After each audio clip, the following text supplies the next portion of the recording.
Okay, let's go ahead and get started. Good afternoon again. Welcome to the North Central Climate Drought Summary and Outlook, brought to you by this consortium of different folks listed here. All their logos are down there. I'm Doug Cluck, work for NOAA, National Oceanic and Atmospheric Administration. Once again, we're going to talk about the north central part of the U.S. For the most part.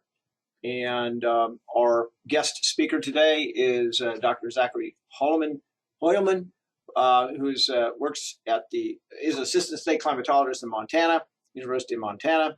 We're joined today by Brad Rippey from the USDA, who's taking the place of Dennis Toddy for 1 month. So Dennis is out and Brad is in. So you'll hear more from him at the end, perhaps. He's here to back us all up on any sort of agricultural climate related questions. Speaking of questions and comments, feel free to put them into the question slot there if you have anything. We don't monitor the chat very closely, so if you have any comments or questions, put them in there as we go along. We'll get to those at the end at least. And I think I'll turn it over to you, Zach, if you're ready to go. Yes, sir. Hey, thank you. Okay, thank you so much, Doug. I'm excited to be here today and to present the North Central U.S. Climate and Drought Summary and Outlook. Like Doug said, my name is Zach Hoyleman, and I'm the Assistant State Climatologist for Montana and a Research Assistant Professor at the University of Montana. Well, 2024 as a whole and the start of the 2024-25 winter has been one for the record books, with extremely warm conditions across the region, snow drought in the Midwest, and record dry conditions in parts of the upper Missouri River Basin. These conditions have contributed to widespread drought and some interesting winter impacts. Let's get that going. Okay, there's a lot to cover today, but before I get started, I wanted to mention that my presentation today draws from information, data, analysis, and many helpful discussions with state and federal partners. Specifically, regional climate services for the North Central United States are provided by state climatologists, the American Association of State Climatologists, and state climate offices, as well as the National Oceanic and Atmospheric Administration, or NOAA, U.S. Department of Agriculture, USDA, Midwest and High Plains Regional Climate Centers, as well as the National Drought Mitigation Center. And just so you don't miss it, the next webinar will be on February 20th, 2025 at 1 p.m. Central or 12 p.m. Mountain Time. And the presenter will be Peter Goebel from the Colorado Climate Center. You can access future climate webinars and information at the links listed here. And finally, you can find recordings of past webinars via the Regional Climate Center links shown below. All right, today my presentation will focus on how conditions we've experienced in the last couple of months compared to historical conditions, an evaluation of current snowpack, how these conditions have resulted in improvements and degradations to drought, a discussion of some impacts for those recent events, and a discussion of the near future climate and drought outlooks. I'm going to attempt to complete this all in the next 35 or 40 minutes or so, and we'll wrap up with some time for questions and further discussion. Now that we're a few weeks into 2025, we have a complete picture of 2024. So I'd like to begin today by taking a step back and looking at how 2024 compared to the period of record, which in this case goes back to 1895. 2024 was one for the record books. Let's dive in and see how it compared to the last 130 years. The rankings I'm showing you here on this slide are from NOAA's National Center for Environmental Information, or NCEI, and compare 2024 average temperatures and precipitation to those that occurred over the last 130 years. Large numbers up to 130 indicate very warm conditions in red on the left or very wet conditions in green on the right. Smaller numbers down to 1 indicate increasingly cooler conditions in blue and very dry conditions in brown. As you can see within this graphic on the left, which shows temperature rankings, any state that's in dark red had its hottest year on record. All the states in the salmon color are very close to their hottest record as well, but generally have about 1 to 3 years that were hotter in this case. Overall, across the entire country, 2024 was the hottest year on record. Precipitation, on the other hand, was more moderate. On the right, I'm showing 2024 precipitation ranks. And as you can see, a few states did have much wetter than normal years, including Wisconsin, which had its 13th wettest year on record. However, the majority of the central region had normal or above normal precipitation, with the exception of Montana and Wyoming. Okay, now let's look at more recent conditions. In this slide, I'm going to be taking a more seasonal look at temperatures and precipitation rankings driven by the last 3 months. So in this case, October through December. Again, these numbers are derived from NOAA's NCEI and follow the same color scaling as before. However, these maps compare, again, October through December as opposed to the entire year with respect to the last 130 years. The figure on the left once again shows statewide temperature ranks. And as you can see, the entirety of the country experienced a very warm fall. Records of note for our region in the southern portions of the domain include Kansas and Oklahoma, who had their hottest October through December on record. The remainder of the domain has seen only a handful of years warmer. Similar to 2024, this was the warmest October through December in the 130-year history of the United States as a whole. Moving to the right, the 3-month precipitation rankings show a different pattern. It's been relatively normal 3 months as far as precipitation is concerned in the upper portions of the central region, and slightly wetter than normal in the lower reaches of the central region. However, the headwaters of the Missouri has had drier than normal 3 months, especially in Montana and Wyoming. Overall, precipitation accumulations have been in the expected range over this region, although as you can see, the excessive heat and lack of rainfall in the upper portions of the Missouri River Basin, such as in Montana and Wyoming, have contributed to drought conditions that are cascading downstream into the Dakotas, Nebraska, and beyond. We'll take a look at this in a minute. Taking a slightly deeper look at the data shows some interesting patterns that are lost when aggregating at the state level. Here I'm showing the underlying data that generated those previous graphics. On the left is the temperature rankings presented in the same fashion as before. And on the right, I'm showing the absolute departure from average in temperature, which gives you a sense of how warm it really was. As you can see, portions of Nebraska, Kansas, and Wyoming had the warmest October through December on record, which was roughly 4 to 8 degrees warmer than normal over that entire 3-month period on average. That's a pretty significant departure from normal. Okay, now let's move on to last month's rankings. Here I've shown the same maps as in the last slide, but with temperature and precipitation rankings for December only. So a 1-month period instead of a 3-month period. Patterns of temperature in December were generally similar to those in October through December. Hot, hot, hot. December was the 4th hottest December on record for the country as a whole.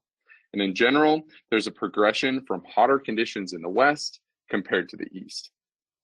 Moving on to precipitation on the right, you can see some recent dryness emerging across Kansas, Colorado, Nebraska, and Wyoming. December was especially dry in Kansas, with NCEI reporting only 8 other Decembers that were drier over the last 130 years. Contrasting this, Missouri and Arkansas actually experienced wetter than normal conditions. There's a strong difference between the border of Kansas and Missouri. Diving a bit deeper into the data once again, we can see how these state level patterns represent a more detailed mosaic of dry and wet conditions. Here I'm showing the same data as before, but not aggregated at the state level. Important to note is Northwest Nebraska, where Sioux County had areas that reported the driest December on record. Here you can see the strong geographic patterns driving drier than normal and wetter than normal conditions that occurred along the Kansas-Missouri border. On this slide, I've shown minimum temperature departures from normal on the left and maximum temperature departures from normal on the right over the last 30-day period. So now we're looking at a more recent time period. Temperature from this window of time is compared to the observed record between 1991 and 2020, the climate normal. Yellow and light green colors represent near normal conditions. Green and blue and purple colors represent cooler than normal conditions, and oranges to reds indicate warmer than normal conditions. Generally, minimum temperature anomalies, again on the left, over the last 30 days, have been between 2 to a whopping 10 degrees Fahrenheit warmer than normal in the upper Missouri River Basin, including in eastern Montana and Wyoming, as well as in Minnesota, Wisconsin, and Iowa. North and South Dakota also show warmer than normal conditions, though less extreme. Near normal conditions and a patchwork of work of cooler or warmer than normal conditions are reported across the remainder of the region. Moving to the right, average maximum temperature anomalies exhibit similar patterns, though they're more moderated. So what this means is that in general, the extreme heat from this more recent period has been due to warm lows as opposed to extremely hot highs. Let's quickly move on to precipitation over the last 30 days as a percentage of the average value. As an example of how to read this, dark red areas would represent 0 to 5% of average or almost no precipitation. Yellow and green areas would represent approximately 100% or normal precipitation for the period, close to average. Dark greens, blues to purples indicate upwards to 200 to 400% of normal, or 2 to 4 times the normal expected precipitation. These precipitation patterns for this time period are generally spatially variable. In general, the northwestern portions of the domain extending into eastern Montana have been generally wetter than normal. This is in response to several recent storms over the last 2 weeks. This wetness is also apparent in southwestern South Dakota, though the northeastern portions of the state remain dry. We'll look at this in more detail soon. Unfortunately, Minnesota, Iowa, southwest Nebraska, western Kansas, and farther to the west have all had below normal precipitation. However, it is important to note that other than in the mountains, which of course mainly are in the west, this is a very dry time of year, climatologically speaking, for much of the region. So while these numbers might indicate above or below normal, even by large percentages, that may not mean too much in the grand scheme of things with respect to water supply and drought conditions. Next, we'll take a look at how these recent weather patterns have impacted snow conditions across the region. Here I'm showing the total snow water equivalent, or SWE, that is accumulated throughout the snow season so far. SWE is the amount of water that would exist at a point if you were to melt the snowpack at that location. It is a useful measure of water in snowpacks because a snowpack depth could have different amounts of water within it depending on how dense the snowpack is. Here, I'm using 2 different data sets. On the left, I'm showing observed SWE data from a network of snow telemetry stations called SNOTEL. And these are excellent ways to evaluate snow conditions in mountainous areas across the West and are run by the Natural Resources Conservation Service, or NRCS. On the right, I'm showing a modeled SWE data set called SNODAS. Starting on the left, reds and oranges and yellows represent less than normal SWE. Green indicates normal SWE, while blues represent more than average SWE. On the right, the colors generally reflect similar conditions. Reds, oranges, and yellows represent less than normal SWE, white is normal, and greens and blues represent more than normal SWE. So starting in the west, both data sets show near normal to below normal conditions, with some basins and high elevations with well below normal. I will draw your attention to Wyoming and Colorado, where high elevation snowpack is lacking in some basins. This is especially true near the Yellowstone Plateau. But moving entirely to the figure on the right, we can see some contrasting patterns across the north central region. A significant and relatively widespread snow drought is emerging centered on Minnesota and Wisconsin. However, northeast South Dakota is also in a relatively significant snow deficit as well. Furthermore, this snow drought is spilling down into northern Iowa. However, to the south of Iowa, conditions changed dramatically. Here, 2 recent winter storms in early and mid-January have resulted in well above average conditions in terms of snowpack in the southern portions of the domain. These storms have resulted in some significant impacts, which we'll discuss later. However, in Illinois, ice from these storms resulted in many power outages that lasted days. Furthermore, Manhattan, Kansas reported its largest snowfall totals from this early winter storm since 1900. This was certainly in early January for the record books. But how much snow are we actually missing or in surplus? Here I'm showing the snow water equivalent difference from average conditions using the SNODAS dataset again.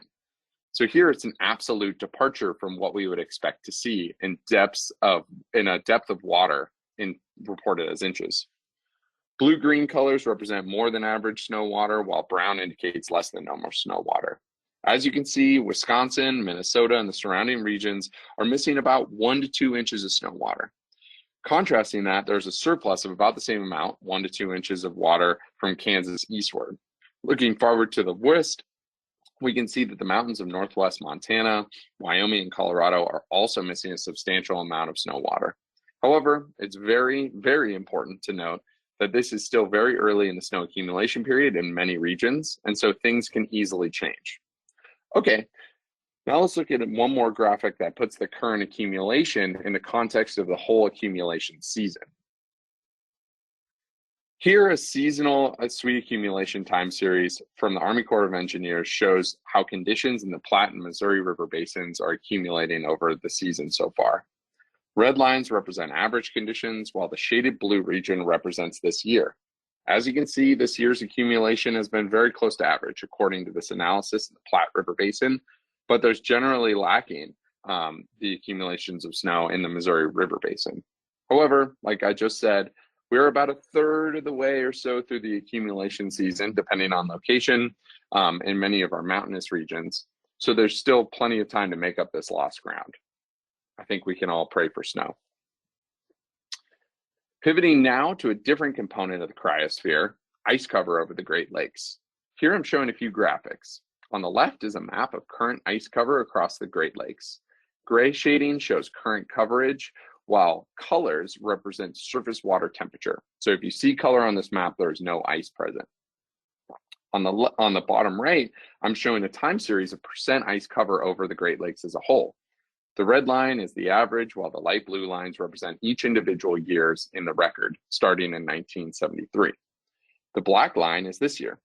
As you can see in both the map and the graph, ice accumulation season is off to a slow start, at about 50% of normal. However, it's important to note that there's a lot of variability in this ice record, so things could change quickly. As an additional note, open lakes mean that there's a greater potential for lake effect snow, and so we might see some more of those effects moving forward if ice cover does not continues on this slow trajectory. All right, now we're moving on to soil moisture conditions. Here I'm showing you soil moisture percentiles estimated by NLDOS suite of soil moisture models. Low soil moisture percentiles from 20 to 1% are indicated with light orange to red shading. Surpluses of moistures with percentiles from about 80 to 100% are indicated by light green to dark blue shading. Generally, you can see that portions of Nebraska, Wyoming, North and South Dakota, and Illinois, as well as states eastward, are much drier than normal. In places where snow drought is occurring, soils exposed to cold air temperatures are likely to result in frozen conditions down to depth. This will impede the flow of water until there's a thaw event. This deficit in moisture depicted by NLDOS models suggests the soil cup is starting relatively empty, which means a greater than normal water input from rain and snowmelt will be required to replenish this important reserve of moisture. All right, now looking at current stream flow conditions, here's a map of USGS stream gauges and flow rankings across the US for the last 28 days. Across the gauge network, blue symbols represent above average flows, green symbols represent average flows, and oranges to reds represent well below average flows. As an important note, stream flow gauges this time of year can be frozen, which explains missing station data in the northern portions of the region. However, flow in the lower reaches of the region are generally in the normal range. The major exception to this is well below average flow that's being reported in Kansas. For example, the Kansas River is reporting flow in the first percentile extremely low currently. It's too early to know what snowpack runoff will look like in the basin just yet, although we will get a clearer picture as we get closer to the melt season. Despite this, we still have some early forecasts of what runoff might look like across the basin. All right, so now let's take a quick look at current reservoir conditions along the Missouri River Basin. This graph shows the combined storage capacity for Fort Peck, Garrison, and Milwaukee reservoirs in millions of acre feet. The dashed brown line shows system storage in 2024, and the red line is this year. The dashed blue line represents average system storage for this year, or for this system. Currently, system storage is below average for this time of year and lower than this time last year.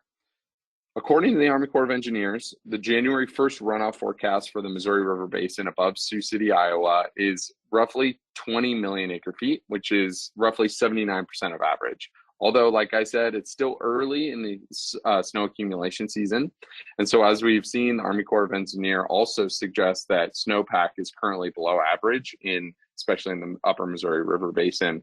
And so we will see how the snowpack plays out overall to get a better estimate of potential runoff conditions come spring. Let's conclude the current conditions portion of this presentation by taking a look at today's drought monitor, which was released today from the National Drought Mitigation Center. In response to record-setting heat, long-standing dryness in this region extending out 6 months or more, drought remains a pervasive component of this landscape. According to the USDM, the majority of the central region is classified as experiencing both short and long-term drought conditions. In some places, excessive evaporative demand and precipitation deficits are reflective of much longer timescales out to multiple years.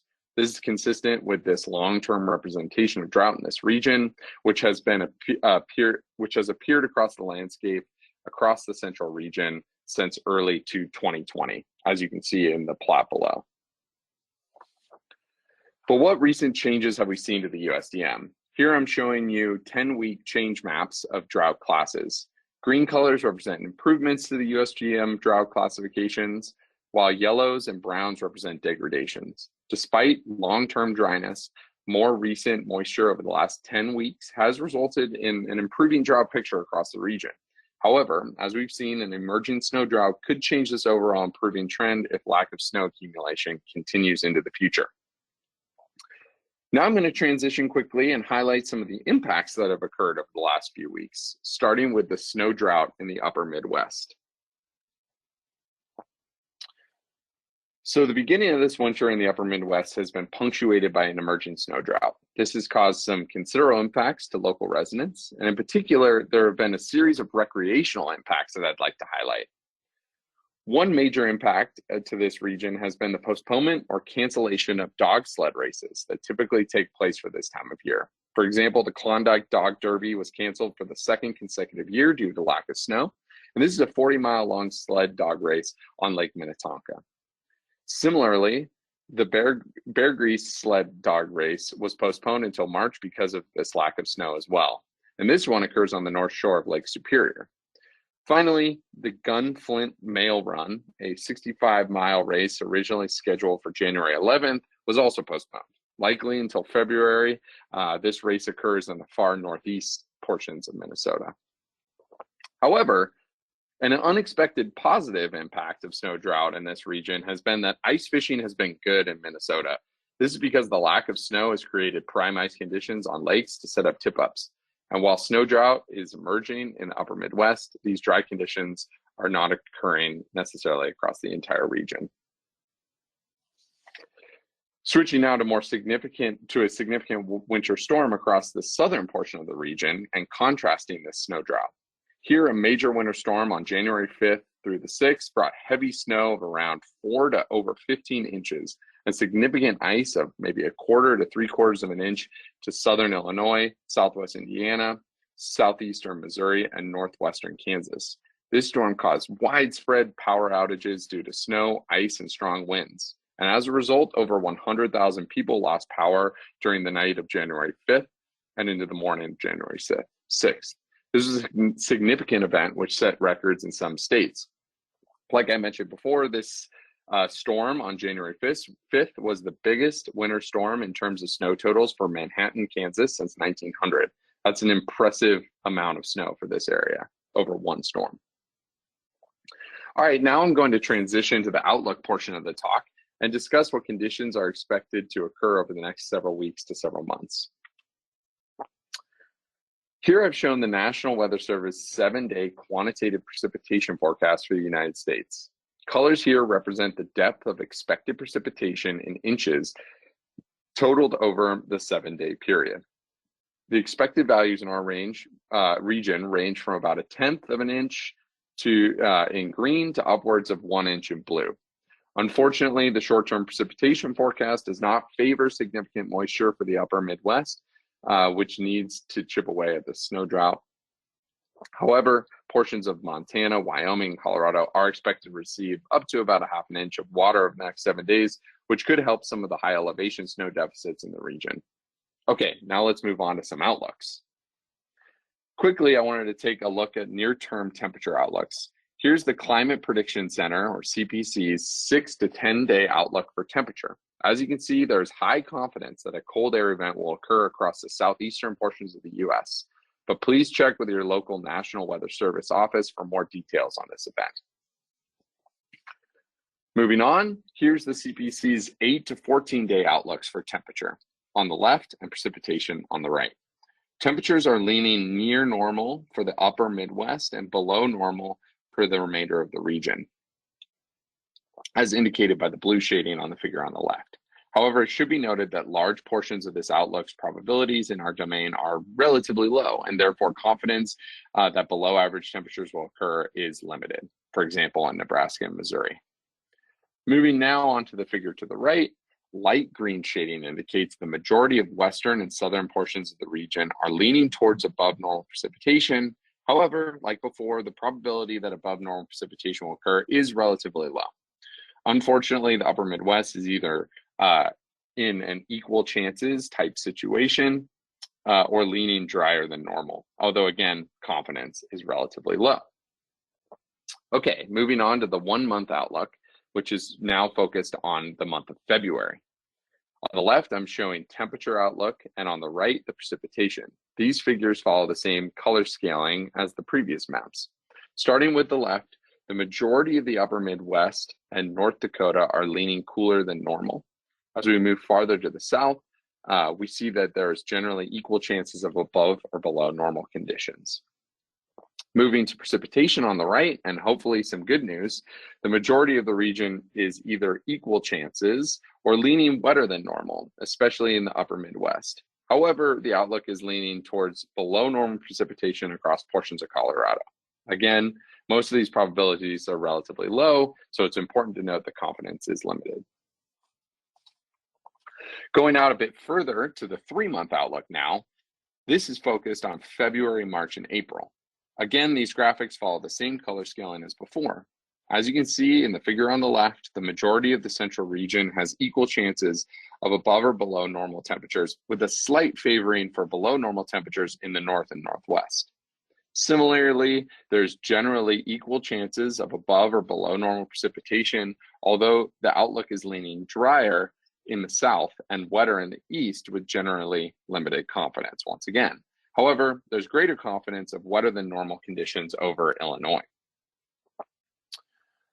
Looking past the 3 month outlook, it is important to consider the El Niño Southern Oscillation, or ENSO, and changes to the Pacific Ocean sea surface temperatures.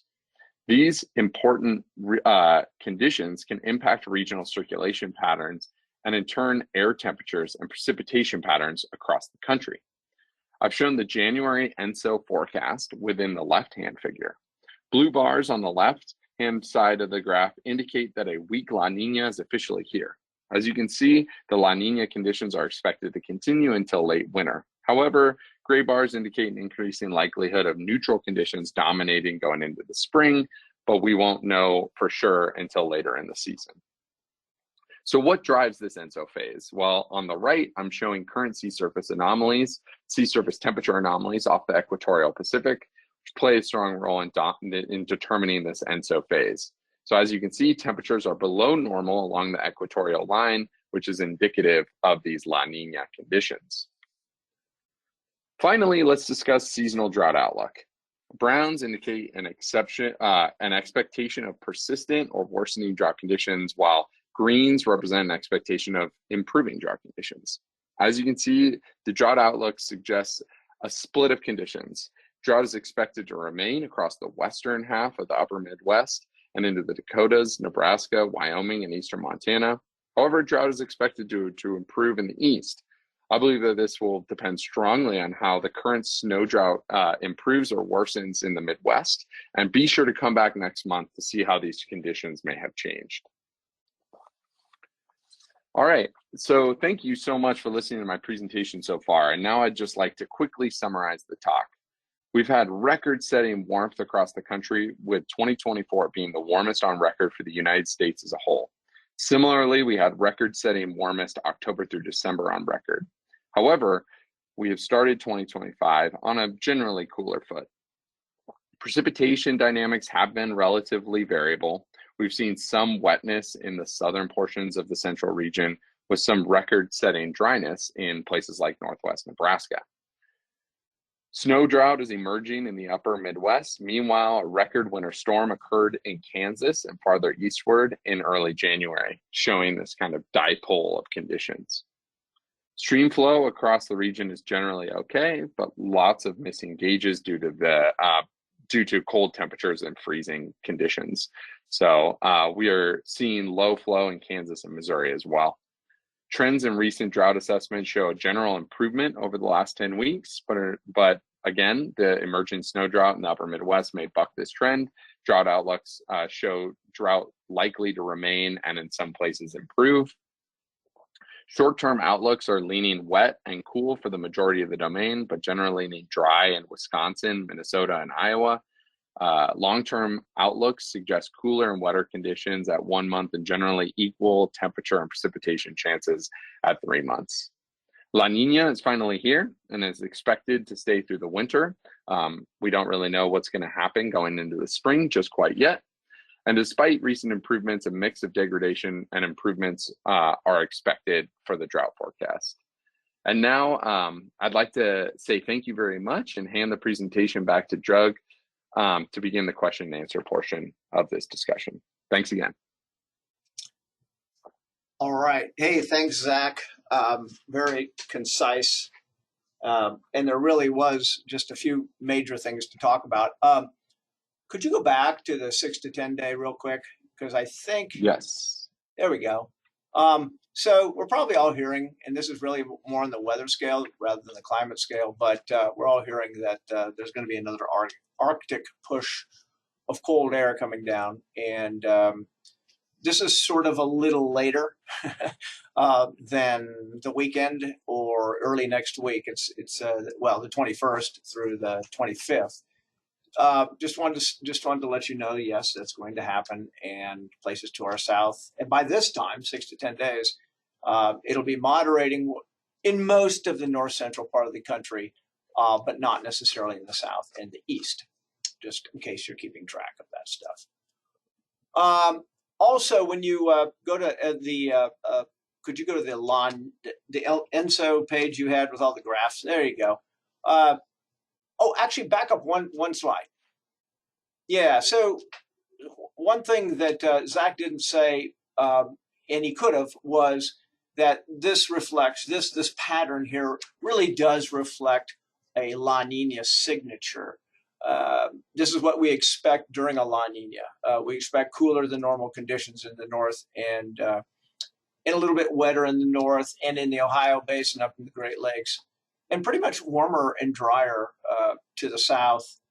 I'll just leave it at that. And a lot of our region gets kind of left in between. As you can see, there's equal chances and low probabilities and all that kind of thing. So unless you live in those areas with bullseyes, this is sort of one of those winters where we don't have high long-term prediction skill. How about that? Yep. All right. Do you want to say anything about that, Zach or Brad, this year compared to last year or other years and all that kind of stuff? I will say one other thing real quick about the snow drought you talked over and over about. Last year was a severe snow drought in many of those same states, although it's been much cooler this year than it was last year.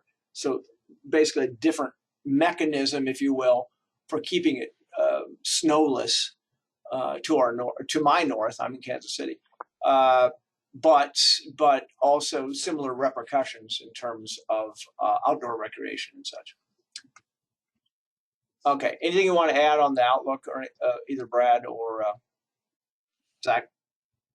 I mean, I'll jump in for a second. This is Brad Rippey from USDA. You see that with the chart up on the screen that La Niña does tend to produce kind of that double maximum on late winter, early spring precipitation, one there kind of across the lower Midwest, one over the Northwest.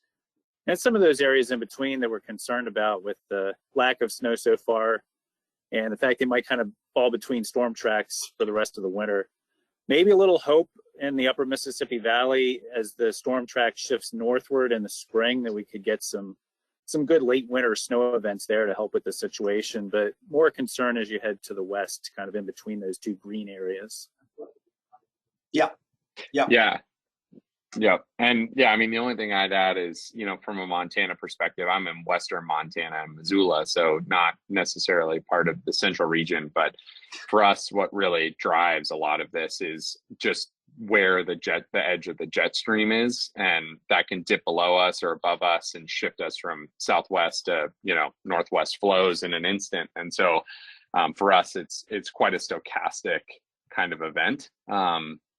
And, while there may be some predictive skill with using these ENSO metrics, there's just a lot of stochasticity or randomness to how those, basically fluid dynamics play out in the atmosphere. So it's a challenge to predict. And I think that, having these leaning below with, relatively low probabilities makes sense for a lot of Montana. Yeah. So there's no guarantee a La Nina pattern is going to show up, or during an El Nino pattern, which is basically the opposite of this.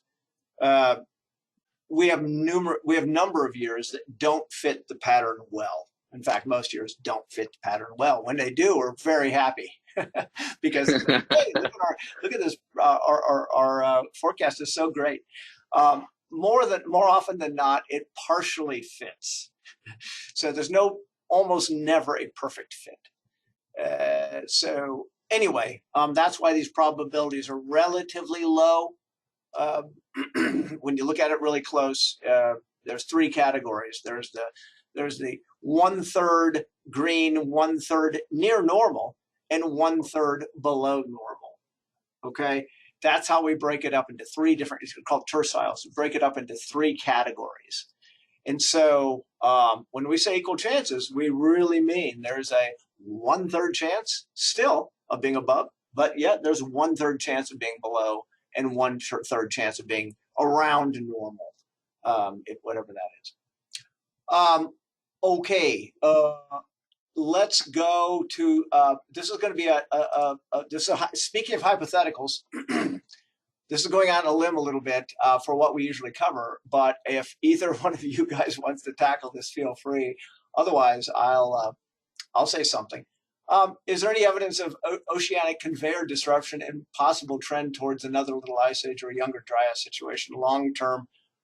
Long term, obviously. Is there any validity to the conveyor theory that freshwater dumping into the ocean and its effects? I think that's a good theoretical.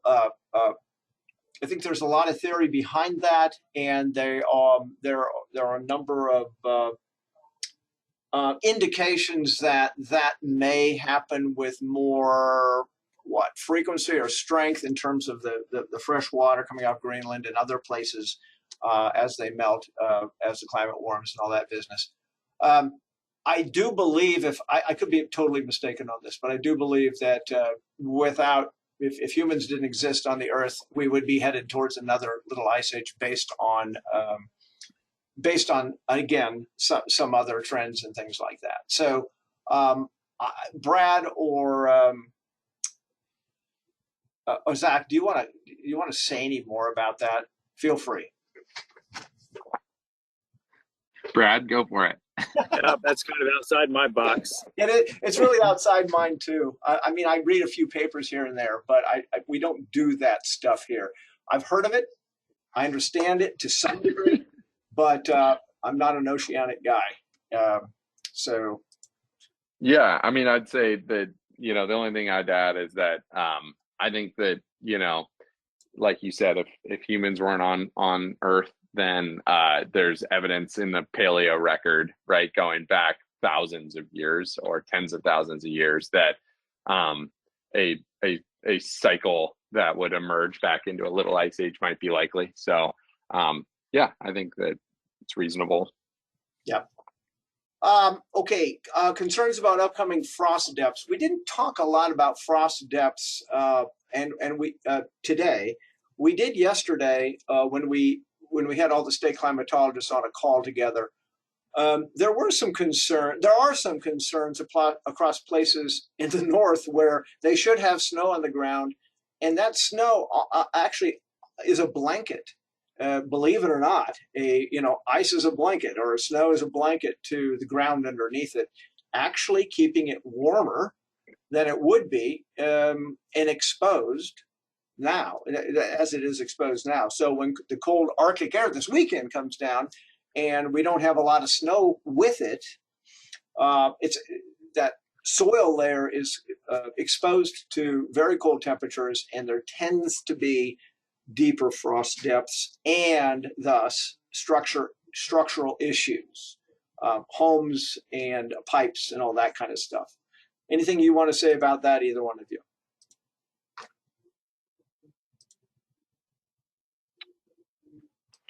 All right. Brad? I can jump in. Yeah, I'll jump in real quick. We did talk about this a little bit yesterday, and most of the frost depths, even in the fairly snowless areas of the upper Midwest, are generally 3 feet or less right now. There's a few exceptions to that where the ground's been bare a little bit longer. But this cold outbreak in areas where there is not snow cover across the northern plains, upper Midwest, could push those depths down. Always a concern with getting down into where it can cause some harm to underground infrastructure, pipes, and things like that. From a winter wheat perspective, snow cover is also a good thing. So we do have concerns that it has gotten pretty warm out ahead of this Arctic outbreak. So that could expose some of the winter wheat crop to some midwinter stress. Crop is dormant right now, but it does not like being hit with -10, -20, -30 degree temperatures in the middle of winter. So there's an increased risk of winter kill for exposed wheat fields. Yeah, and didn't we hear something about the potential for that with that first cold outbreak? We don't know what the conditions are, but some of the fruit crops, was it Illinois that said something about that? Yeah, peaches. Yeah. So this doesn't, yeah. Now, this is not record-breaking cold. The first wave was not necessarily record-breaking cold across our region. And we don't focus on the southeast part of the U.S. very much, but there could be some of those things with this. The good thing about this cold air is it's going to move on through. In other words, it's not going to be 2 weeks of below zero, well, at least where I live, and things will recover to some degree. I won't say all the way, but somewhat.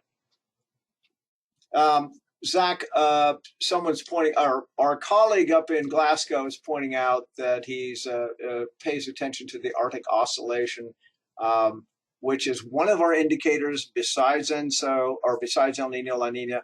It's another one of a kind of a short-term, what we call them teleconnections, but it helps us make forecasts saying it's trying to stay slightly above normal or near normal, which means that, again, there's not a lot of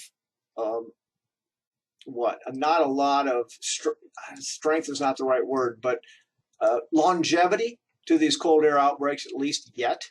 So we'll see if that's the case. I don't know if you want to say anything about that, Zach. No, I mean, I defer to them. I think I know who it is in the Glasgow office. Yeah. At NWS. Yeah. All right. Yep. And someone's pointing out that they're very likely to get a couple big more snows in Iowa this year. Yes, I would bet on that. Has there been any concern about high insect pest issues due to the warm winter? Well, Brad, I'm going to go to you on that one, but I will say that with the recent cold since the beginning of January, that probably is helping to some degrees disease and pest issues. Do you agree, disagree?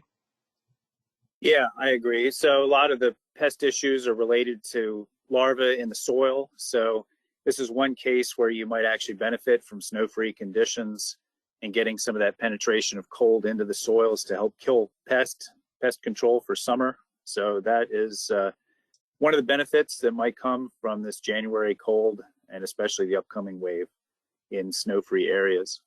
Yep. And as Virgil points out in another comment for you, Brad, is that soil moisture also influences how deeply and how quickly the ground freezes. And absolutely. Yeah. So do you just want to relate that relationship real So quick? Zach kindly just flashed up the soil moisture percentiles. And so where you have the drier soils and lack of snow cover, which kind of go hand in hand to some degree there, you can expect deeper and quicker penetration of the frost depth during this upcoming outbreak. Yep. Oh, okay. And then another good question. How will the potentially deeper frost depths impact soil moisture recovery in the spring? And that's an interesting question, actually. Brad, do you want to hit that one again? Yeah, certainly. Everybody on here probably remembers the big Nebraska flood of a few years ago, where we had basically everything flashed off the top of ice and frozen soils and created a disastrous flood down the Platte River. So that's the kind of thing you have to be concerned with. You do, if you have a deep frost depth and then you get spring rainfall on frozen soils, you might not get that percolation into the soil. It might flash off into the riverways. So you lose that potential. So that is a concern for deeply frozen soils. If it turns wetter in the spring, you might not get you run these soil moisture models and it might overestimate how much of that moisture is actually making it into the profile for use later in the growing season. We know people during the winter season, especially when you have kind of freeze and thaws and you get a layer of mud on top of everything, it looks like, oh my gosh, we're very wet. Well, 1 foot down or more, it's bone dry. It can be bone dry. Yeah. And so from a drought monitoring aspect, you got to be really careful about improving conditions too quickly too. That's something else we watch. Anything else from you guys on that subject, or anything else we've talked about?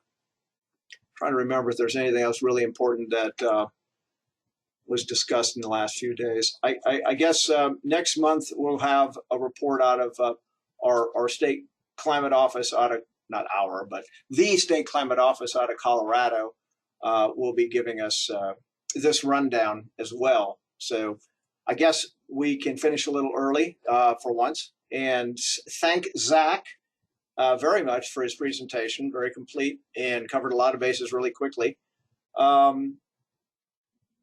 And thank Brad for getting on and answering those questions, which are a little harder for me to do.